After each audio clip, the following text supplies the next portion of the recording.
So I thought about distracting him because I figured a little distraction would actually snap him out of this. And then I thought, no, I'll record it. This is separation anxiety.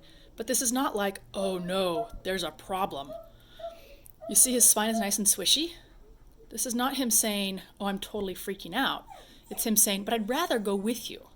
I'm not used to being left home alone. He's whiny, but not like super distressed. In fact, his tail is up. He wants to engage. Obviously, he wants to go with you. And he keeps being swishy. That's overall, he's in a good mood. He's feeling more positive emotions than negative. Now he's not quite as swishy. He's realizing his crying's not working. Now he's starting to actually look around.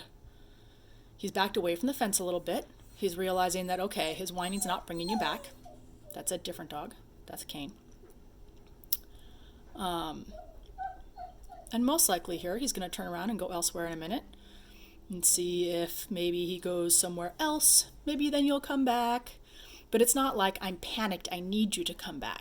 It's just like, but I'm not used to being away from you. Gosh. So in this kind of a situation, what I'm going to do, or what I would do, is go knock on his crate. Hi, Kane, you're fine.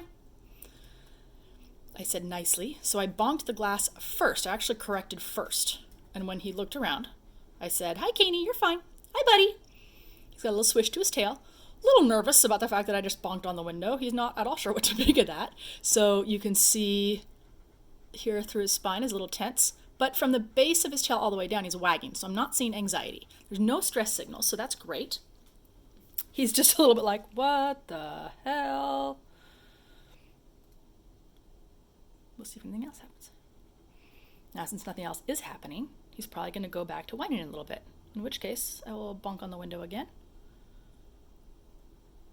Maybe not, though.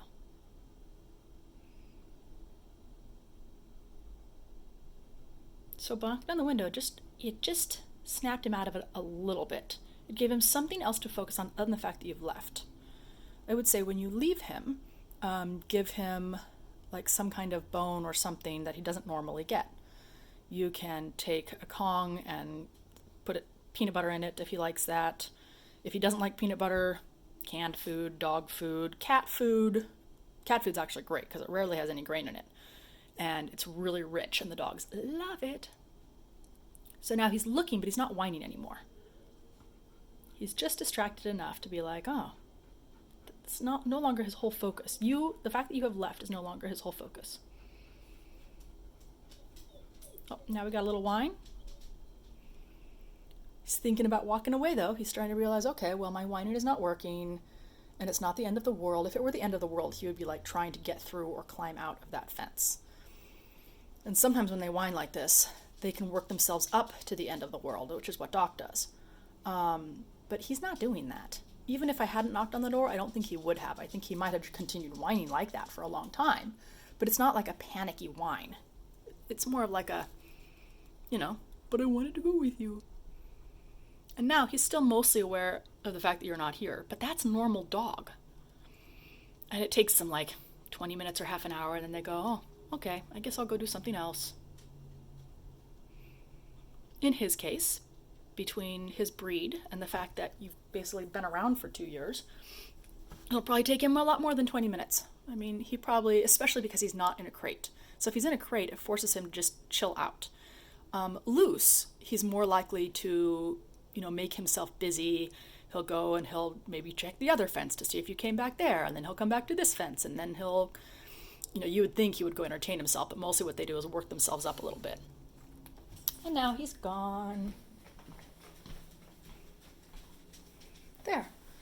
And instead of worrying about where you are, he's doing a little exploring. I'll probably go back to the window in a little bit. But in the meantime, he's checking things out. And no separation anxiety. Yay.